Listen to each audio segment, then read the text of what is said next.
का मैं कुरान कभी नहीं पढ़ी हूँ, मेरे को उर्दू नहीं आती। अब मुझे नहीं पता था वो हिंदी में भी है, तो बोला कि आप हिंदी में पढ़ो, मैं ना उसका टीचर रहा हूँ और मैं कुरान पढ़ाता हूँ, मैं उसका टीचर रहा हूँ। तो मैंने ऐसे उससे पूछने वाली थी कि आप टीचर हो तो आप यहाँ पे क्या कर रहे हो, फिर मैंने नहीं पूछा उससे। मैंने बोला ओके, मुझे वहाँ से डाउट होना चालू हुआ। इतने में उसका कोई फ़ोन आ गया था, वो फ़ोन अपने पैर में रखा हुआ था, इतना बड़ा फ़ोन था। वो किस धर्म से है, मैंने बोला वो मुस्लिम धर्म से है, ज़्यादातर ऐसे आता है वो मुस्लिम धर्म से सारा कर रहा था सारी। फिर वो बोलता है कि वो मैं 35 बंदूकें बेच दिया हूँ घाटी, आप घाटी से ले लो, कोई घाटी वो वहाँ पे बोल रहा था। जो मेरे साथ चल रहा था, जो इंसान, वो मेरे से बोलता है कि आप कहाँ से आए हो, आपका नाम क्या है। मैंने कहा मेरा नाम एकता है। बोला एकता, मैंने क्या आगे लगाती हो, मैंने कहा मैं एकता ही लगाती हूँ, एकता ही नाम है मेरा। बोले कहाँ से आए हो, मैंने कहा मैं राजस्थान जयपुर से हूँ, लेकिन बाबा की नगरी से आई हूँ, काशी से। फिर वो बोले कि आप जो राजस्थान जयपुर के पास में तो अजमेर है, आप कभी गई हो। मैंने कहा नहीं, मैं नहीं गई हूँ। तुम्हारे साथ कितने लोग आए, मैंने कहा हम लोग 20 लोगों का ग्रुप आया। ये चीज़ मेरे को यहाँ तक नॉर्मल लगा। बोले आपके पति और आपके बच्चे, तो फिर मैंने कहा मेरे पति और बच्चे नहीं है, मेरे बच्चे नहीं है और पति भी आए नहीं है, वो फॉरेन रहते हैं, मेरी अभी शादी हुई है। तो बोले जो साथ में आए वो लोग कौन कौन से हैं। मैंने बोला पीछे चल रहे हैं, कुछ आगे चल रहे हैं, मैंने ऐसे उनको बताया नहीं कौन साथ में। फिर बोले कि अच्छा वो किस धर्म से है, मैंने बोला वो मुस्लिम धर्म से है, ज़्यादातर ऐसे साथ आए वो मुस्लिम धर्म से साथ आए, सारे हिंदू ही थे हम लोग। मुझे सही नहीं लगा था बताना, आपको शक लग गया? मुझे शक हो गया था। मुझे शक ऐसे हो गया था कि वो बार बार है ना अपनी कुछ बड़बड़ा रहा था। फिर है ना वो न बोलता है कि आप है ना कुरान पढ़ो, कुरान पढ़ा करिए। मैंने बोला कि मैं आपके दोस्त सब हुए तो आप भी कुरान पढ़िए। मैंने कहा मैं कुरान कभी नहीं पढ़ी हूँ, मेरे को उर्दू नहीं आती। अब मुझे नहीं पता था वो हिंदी में भी है, तो बोला कि आप हिंदी में पढ़ो, मैं ना उसका टीचर रहा हूँ और मैं कुरान पढ़ाता हूँ, मैं उसका टीचर रहा हूँ। तो मैंने ऐसे उससे पूछने वाली थी कि आप टीचर हो तो आप यहाँ पे क्या कर रहे हो, फिर मैंने नहीं पूछा उससे। मैंने बोला ओके, मुझे वहाँ से डाउट होना चालू हुआ। इतने में उसका कोई फ़ोन आ गया था, वो फ़ोन अपने पैर में रखा हुआ था, इतना बड़ा फ़ोन था। फ़ोन से बात करता है कि ग्रुप आया 20 लोगों का और वो प्लान एक काम नहीं कर पाया, ब्रेक फेल नहीं हो पाया है अभी, तो पता नहीं किस चीज़ का ब्रेक फेल का वो बात कर रहा था।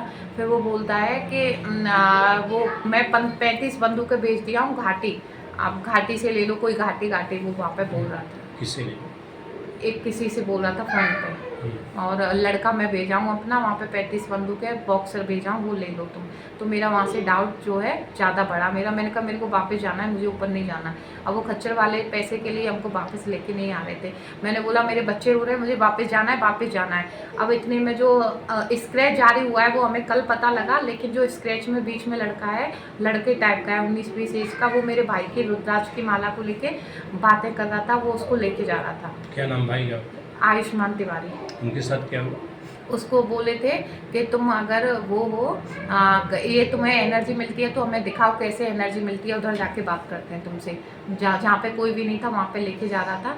तो मैं उसको आंखें निकाल के इधर बुला ली थी, तो वो समझ गया था मुझे नहीं जाना है, छोटा है अभी, उसमें बचपना है। तो मैं ऐसे करके बोली तो वो आ गया। अब फिर वहाँ पे वो बदतमीजी करने हमारे साथ लग गए थे, गाली गलौज करने। फिर मेरे उन्होंने यहाँ पे थप्पड़ मारा था नीचे आके, और मेरे भाइयों की कॉलर वगैरह पकड़ ली थी। तो फिर है ना हमें कुछ समझ में नहीं आ रहा था, हमें लगा कि जो बोल हुआ है और किससे बोले क्या बोले, क्योंकि वहाँ पे कोई भी सिक्योरिटी के नाम पे जीरो थे, ना तो फोर्स वाले थे, ना पुलिस वाले थे। हम लोग बहुत डरे हुए थे। तो फिर मेरे को सिर्फ इतना याद आया था कि हम लाइव आने की वो करते हैं, फ़ोन में नेटवर्क नहीं था, फिर भी हम लोग बोले कि अभी हम लाइव आते हैं। ऐसे फ़ोन निकाला और वीडियो बनाने लगे। फिर वो फ़ोन छीन लिए, जितना वीडियो बना वो मेरे पास में है, गाली गलौज करने लगे वो।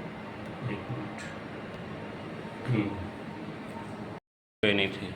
और फिर हमको ऊपर ले जाया, तो फिर ऊपर ही पूरे रास्ते सिर्फ यही बात करते रह गए, कुरान के बारे में बात करते रह गए थे। कुरान क्या है, कुरान पढ़ा करो आप, कुरान में हिंदी में भी है, और आप कहाँ से हो, मस्जिद वगैरह होता है इनका, उसमें जाया करो, ये बात बोल रहा था वो। अच्छा, जी। तो वहाँ पर कोई सुरक्षा, कोई व्यवस्था? कोई भी फोर्स नहीं थी, ना पुलिस कर्मचारी थे, ना एयरफोर्स, कोई भी नहीं था वहाँ पर। सिक्योरिटी तो बिल्कुल भी नहीं थी। अच्छा, तो क्या हाँ चाकू वगैरह भी लिया था? हाँ, उनके पास चाकू थे। कैसे चाकू थे? चाकू का काफ़ी लंबे थे, बिल्कुल ही थे काफ़ी चाकू उनके। कहाँ रखे थे वो लोग? वो पैरों में रखे हुए थे और बैक पे लगे हुए थे उनके चाकू। तो आप डरे वहाँ पर? डर हाँ, गए? हम लोगों को डर लगा। फिर जब सब लोग ग्रुप साथ में थे तो डरना तो चाहिए था। हम्म। और अकेला था तो नहीं होता, पर ग्रुप था तो डरना चाहिए था। वहाँ पे हम लोग काफ़ी डरे हुए थे।